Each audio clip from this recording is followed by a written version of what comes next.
के 20 लाख रुपए, 22 लाख रुपए, एक के 60 लाख रुपए, एक के 1 करोड़ 40 लाख रुपए। 3 साल से एफडी के ना ब्याज दे रहा ना पैसे दे रहा। किसी से पता चला कि मतलब यहाँ पे ऐसे डबल का सिस्टम है, जो भी दोगे आप उसका डबल। हमारे 5 लाख रुपए। अरे मैडम सिंगल लिमिटेड डबल तो बहुत दूर की बात है। लेकिन आप सबने तो डबल करने के लिए नहीं मैडम आगे बढ़ा देते थे डेट, जैसे पैसे लेने जाते थे लालच देके डेट आगे बढ़ा देते थे और ज्यादा पैसा हो जाएगा, ज्यादा मिल जाएगा। ऐसा जाओ जाओ सारे जने केस करो। तो आप ये देख सकते हैं, नोटिस भी है, एक बार मैं आपको दिखाना चाहूंगी यहाँ पे। आप दिल्ली पुलिस वाले होके इसमें आपने कर दिया।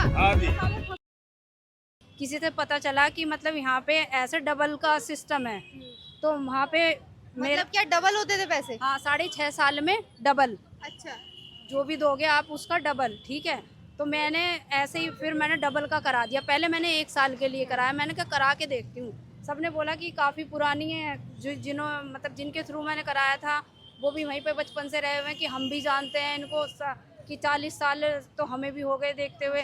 तो इसी तरीके से फिर हमने वहाँ पे करा दी। तो 1 साल बाद फिर मैंने उसको कन्वर्ट कर दिया।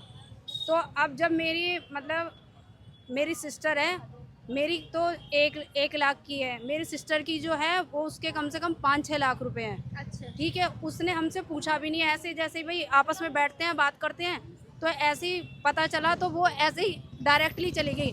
हमारे से तो बाकायदा उन्होंने कागजात भी मांगे। मेरी सिस्टर जो गई उनसे तो कोई प्रूफ भी नहीं मांगा कि कोई गारंटर चाहिए नहीं चाहिए, कोई नहीं, डायरेक्ट ऐसे ही खोल दी। फ्रॉडबाजी तो लेकिन ऐसे फ्रॉड तो आप बहुत सुनते भी होंगे पहले कि आप पढ़े लिखे होंगे सारे। ऐसा तो नहीं है कि बिल्कुल भी पढ़े लिखे नहीं है। आपको पता भी होगा कि कभी ऐसा नहीं होता कि आप 200 रुपए दोगे तो उसको आपको 400 रुपए देगा, उसको कोई फायदा होगा इसमें? 200 रुपए वाला जो था, हाँ। उसमें कोई इंटरेस्ट नहीं था, वो बस जुड़ने ही जुड़ने थे। हाँ। जो 500 रुपए वाली थी उस पर इंटरेस्ट था। अच्छा। ठीक है, उसके बाद जो ये था कि आप जैसे कोई फिक्स वगैरह कराते हो 1-2 साल के लिए, तो ऐसे था कि साल में इतना इंटरेस्ट है, और अगर आप 6.5 साल की कराते हो तो आपका डबल हो जाएगा। ये था चक्कर। तो मेरे 2 छोटे बच्चे आप देख रहे होंगे, इन बच्चों को लेके मैं चक्कर काट रही हूँ। ठीक है, 1.5 साल मेरी को भी मैच्योर हुए हो गया है। तो जैसे हमें पता चला 2-2.5 साल पहले हमें पता चला कि क्या कहते हैं कि ये नहीं दे रहा है, जब तक हमारी मैच्योर भी नहीं हुई थी। हम गए, मैंने कहा अंकल हमें हमारे मतलब ये है निकलवानी है, तो बोले कि ऐसे नहीं देंगे। कितने पैसे? हमारे 5 लाख रुपए। 5 लाख रुपए। तो मतलब आपने 6-7 साल से ला रखी, आप बता रहे हैं। तो अब वो डबल हो गई आपकी? डबल हो गई, हमें तो वही मूल ही नहीं मिल रहा, ब्याज तो क्या मिलेगी। क्या कह रहे हैं?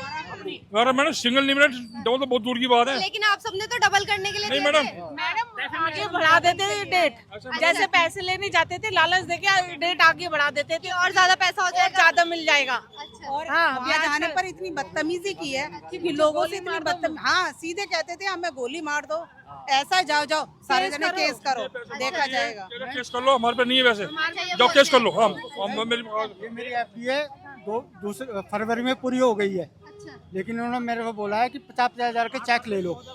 चेक बाउंस हो जा रहे हैं, चेक बाउंस देख सकते हैं, ये जो स्लिप देते हैं ये है पूरी, इस पे क्या लिखा हुआ आप खुद देख सकते हैं। नाम लिखा है और यहाँ पे डेट है और कितने पैसे हैं वो लिखा हुआ है। तो आप ये देख सकते हैं, नोटिस भी है, एक बार मैं आपको दिखाना चाहूंगी यहाँ पे। तो मतलब ये बहुत बड़ा एक फ्रॉड किया है। ये सबके चेक आप देख सकते हैं, यहाँ पे सबके पास चेक है। अच्छा, 2021 का है। अब तक 2021 का है और अब तक नहीं दिया पैसा। जाओ तो अब दे देंगे। मतलब 2 साल मेरी सास एडमिट भी रही है, वो एक्सपायर भी हो गई, जब भी 1 रुपया भी नहीं दिया। इतनी जरूरत पड़ी है। क्या नहीं है? कह रहे केस कर लो, हमारे पे पैसे नहीं है, केस कर लो हमारे पे। गोली मार दो, मुझे ये कर दो। साहब कहते थे मुझे गोली मारो। 2023 की पूरी हो चुकी है, ये अभी तक मिला नहीं है, इसका कुछ नहीं हुआ। और बाकी मतलब ये पैसा कब से नहीं मिल रहा? जैसे पहले तो लोगों को दिया होगा पैसा, लेकिन उसके बाद पैसा नहीं दिया होगा। नहीं दिया मैडम, नहीं दिया पैसा। एक किसी को 1 रुपया नहीं दिया। 2021 तक मिला है सबको पैसा, उसके बाद से नहीं मिला है किसी को भी।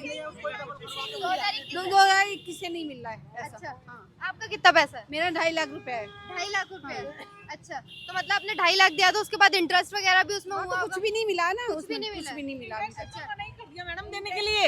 अच्छा, जो है वही दे दो। हाँ, अभी वापस आइए मूल सब के लिए बोल हाँ भरिए, पर वो भी नहीं दिया। इंटरेस्ट तो मना ही कर दिया। हम साफ मना कर दिया है कि इंटरेस्ट आपको नहीं मिलेगा, और मूल के लिए हमें अगली डेट दे दी जाती है। मैडम एक्चुअली ये सोसाइटी है श्री सोसाइटी, यमुना विहार में C1/168 पे इसका करंट में ऑफिस है। आज की सोसाइटी 40 साल पुरानी है, 89 से काम कर रही है सोसाइटी। इसमें कुछ लोग मेंबर ऐसे हैं जो फाउंडर मेंबर है। इसमें पीछे दुलीराम जी खड़े हुए हैं, फाउंडर मेंबर है। उनके 20 लाख रुपए, 22 लाख रुपए, एक के 60 लाख रुपए, एक के 1 करोड़ 40 लाख रुपए, इतना पैसा ले लेके यहाँ से प्रॉपर्टी सारी पैसा यहाँ से इकट्ठा किया है, नोएडा में शिफ्ट हो गए। नोएडा में B80 सेक्टर 63 नोएडा, वहां पे इन्होंने 280 गज में कोठी बनाई है, लग्जरी गाड़ी ले रहे हैं। अभी 15 दिन पीछे 20 लाख की गाड़ी फिर से खरीदी है, क्रेटा। ये हालात ये ऐसे कैसे बोल सकते हैं कि हमारे पास पैसा नहीं है? पैसा नहीं होता Actually तो कैसे खरीदते? इनके मोड्स ऑफ ऑपरेंडी क्या है मैडम, जब तक इनको पैसा पब्लिक से लेना था तब तक पूरी फैमिली यहीं पर यमुना विहार में थी, और जैसे ही पब्लिक से पैसा देने का नंबर आया, इन्होंने आलोक वर्मा से रिजाइन दिलाया, क्योंकि आलोक सेक्रेटरी था, आलोक से रिजाइन दिलाया। ये गाड़ियां खड़ी हैं, कोठी दिखाऊं अंकल जी इनकी। अच्छा, ये गाड़ियां खरीदी ये हैं इनकी जो गाड़ी आपने? जी, ये इनकी कोठियां हैं। अच्छा। ये इनकी कोठी खड़ी है। ये ईसा ज्वेलर्स के नाम से ज्वेलरी शॉप खोला हुआ है इन्होंने वहाँ पे। तो जिनके पास इतनी बड़ी कोठी होगी, सब होगा, वो कैसे बोल सकता है कि मेरे पास पैसा नहीं बिल्कुल है? बिल्कुल मैडम, यही तो बात है ना। ये बेटा है जो आलोक वर्मा है, सबसे छोटे वाला, तो ये भी इसमें है? ये इन्वॉल्व है मैडम, सारा पैसा इसी के पास में गया है। यार में नाम है इसका। अच्छा। हाँ, और मैं मैडम पूर्वी दिल्ली का जिला अध्यक्ष ठगी पीड़ित जमाकर्ता की तरफ से लोगों की फ्री में मदद करता हूँ। आज भी कह रहा हूँ, आगे भी कहता रहूँगा, कभी कोई लालच मत करना, ना मुझे देना, नहीं तो मैं उसी दिन से आना बंद कर दूँगा। मैं इसी काम को कर रहा हूँ। लोगों ने फ्रॉड कर लिया। 3 लाख सोसाइटी 2016 में मोदी ने बंद कर दी थी, 3 लाख। उसके बाद उन्होंने एक बट्स एक्ट बनाया कि गरीबों के पैसे इस कानून में मिल जाएंगे। ये कानून पहली बार आया इंडिया में, अभी लोगों को समझ नहीं है, ना जज को ना SDM को। 6 महीने के अंदर तुम सारी कार्रवाई करके इनके जितने एम्प्लॉई हैं, ये नहीं है मालिक, अगर 10 लोग काम करते वो भी इन्वॉल्व हैं, उनके भी घर बिकेंगे, उनके पैसे आके गरीबों में बटेंगे। इनका पैसा ढूंढ ढूंढ के मिलेगा। अगर कम पड़ेगा तो सरकार देगी, ये कानून कहता है। हर डिस्ट्रिक्ट में 11 डिस्ट्रिक्ट हैं, 2 जज बिठा दिए इसी काम के लिए। ये अब चार्जशीट बना के वहाँ पेश कर देंगे। उस दिन से 180 दिन में कार्रवाई शुरू। हाँ, कार्रवाई ये तो अटैच कर देंगे, वो नीलाम करके पैसे दे के इनके अकाउंट में पैसे आ जाएंगे। मैंने इनके फार्म सबके भरवा दिए। जी, इसमें गारंटी है सरकार की तरफ से कि पैसा मिलेगा? नहीं मिलेगा तो हम देंगे, सरकार ने बंद कराई है। अच्छा, नहीं मिलेगा तो आप देंगे? सरकार देगी। सरकार देगी हाँ, ना? अमित शाह जी ने कहा है अगर पैसा कम पड़ेगा हम देंगे, क्यों? ये आपदा है, इनकी कोई गलती थोड़ी थी। इन्होंने बैंक की तरह काम करा, मोदी ने करके 16 में बंद कर दी, तो ये डर की वजह से बंद कर रहा है। इन्होंने बंद नहीं करनी थी। बट्स एक्ट है, इसमें कम से कम 10 साल की सजा, 50 करोड़ का जुर्माना। 50 करोड़, इंडिया में कोई भी लॉ नहीं है जिसमें इतना बड़ा जुर्माना हो। हाँ जी, इसलिए ये बहुत खतरनाक है। और इसमें लेकिन लोगों को इसकी नॉलेज नहीं है। नॉलेज नहीं है मैडम, ये है बस। ये 1-1 लाख की डबल हो गई है पोतीन की, जो पोतीन की शादी करनी थी, अभी तक ये नहीं दिए हैं। तो मना कर देता है, हाँ अभी देंगे, कल देंगे, परसों देंगे। ये भी 1-1 लाख, ये 1-1 लाख की हैं, ये मेरे नाम। मैम एक तरीका और ढूंढा है इन्होंने, जिनकी मैच्योर हो गई है। हाल फिलहाल में मैं 4-5 महीने पहले गई थी, उससे बाद में अप्रैल के बाद मैं गई नहीं हूँ, क्योंकि मैं धक्के खा के थक चुकी थी। उस लास्ट टाइम इन्होंने मेरे को 3000 का अपनी पेंशन में से चेक काट के दिया, बोला कि 28 तारीख में जाके इसको बैंक में मैं अपनी पेंशन में से दे रहा हूँ। मैं लेके गई, वो भी मेरा क्लियर नहीं हुआ।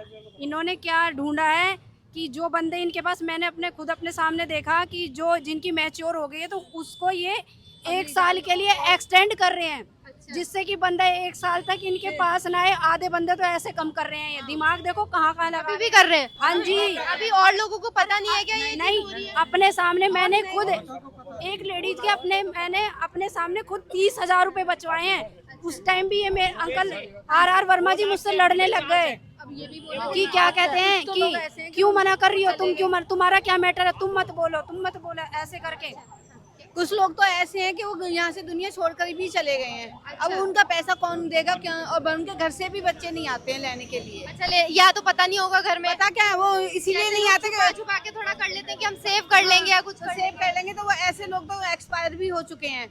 उनके घर से भी नहीं पैसे लेने आ रहे हैं कि उनको कहते हैं कि तुमको गोली लेके ये जिंदा लोगों को नहीं दे रहे, तो जो मर गए तो उनको क्या ही देंगे? क्या देंगे? ये चीज़ भी तो है। उनको क्या देंगे? मेरा 2 लाख की FD पूरी हो चुकी है फरवरी में। इसके 8 चेक दे रहा है मेरे को 50-50 हजार के। 3 साल से एफडी के ना ब्याज दे रहा ना पैसे दे रहा। हाँ, और असली जड़ जो आलोक है, वर्मा नहीं है। और अपने बेटा को इस्तीफा दिवा के वहाँ से बेच दिया 2023 में। सारा पैसा वो ले गया, अपने बेटा के द्वारा कोठी बनाई है वहाँ जाके नोएडा में जो है। हमारी बेटी का जो है जिस टाइम शादी थी इसने भरोसा दे रखा था मैं शादी पर दे दूंगा, लेकिन मेरे 8 लाख रुपए हैं, एक पैसा नहीं लौटाया इसने। 8 लाख है मेरे। अच्छा। हाँ, इनके 40 लाख हैं फतेह सिंह जी के। अच्छा। इधर मेरी तरफ देखो, मेरे 40 लाख रुपए हैं। सुनो, जनवरी 2024 में मैंने इसको वार्निंग दी थी कि मेरी पोती की नवंबर में शादी है, 17 नवंबर की, पैसा दे दे मुझे।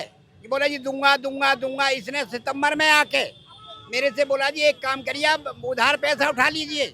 मैंने 5% पे पैसा उधार किया लिया और अपनी और 10 लाख रुपए, और मैंने वहाँ की ब्याज दे रहा हूँ, और ये सत्यानाशी आज भी नहीं दे रहा मुझे पैसे। बताओ मैं कहाँ जाऊँ? क्या कह रहे हैं? शादी, लड़की की शादी हुई, जवान हुई थी, मैंने शादी के लिए थोड़ा पैसा जोड़ा उनके लिए। जोड़ते जोड़ते फिर मैंने उनसे कहा भैया मुझे पैसे चाहिए, मेरी लड़की शादी हुई, मुझे शादी करनी। हाँ बहन जी देंगे, हाँ बहन जी देंगे।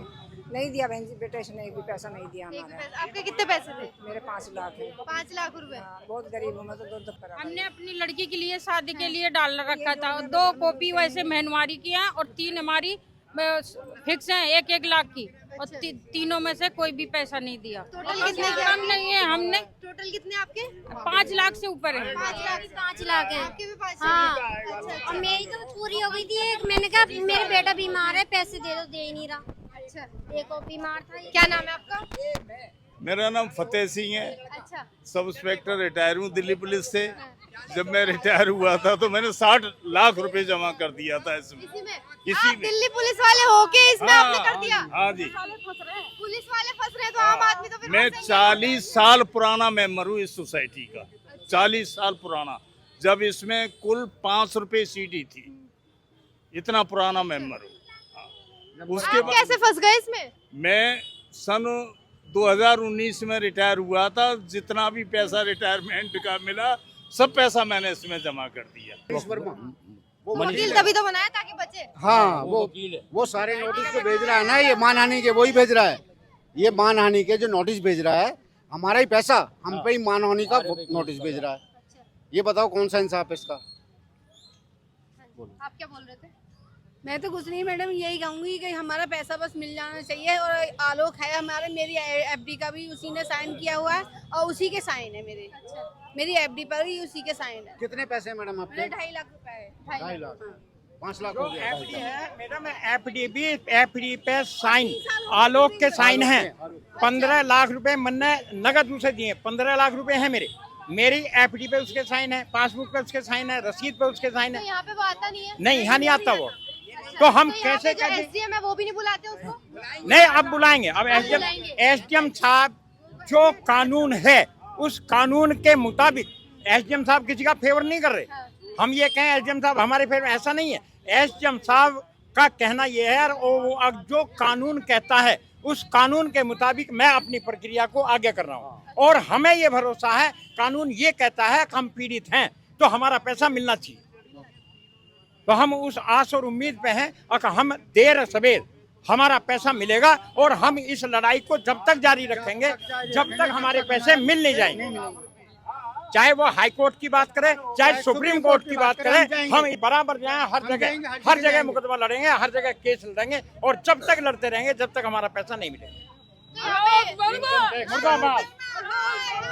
आप देख सकते हैं कि लोग यहाँ पे बहुत ज्यादा पीड़ित हैं। इतने लोग हैं यहाँ पे और करोड़ों का यहाँ पे जो उसने फ्रॉड किया हुआ है, और आता भी है तो वो अपने पिताजी को भेजता है, यहाँ पे खुद नहीं आता है बेटा। पिताजी जब मैंने देखे तो वो खुद इतने बूढ़े हैं कि किस तरह से यहाँ पे उनका चलना भी मतलब मुश्किल है। उनको इसलिए भेजा जाता है कि कल को कुछ हो जाए तो तब भी उनको फर्क ना पड़े, पैसा उन्हीं के पास रहे। तो ऐसी और खबरों के लिए हमारे साथ बने रहिए झलको दिल्ली पर। मैं आपके साथ यशिका वर्मा।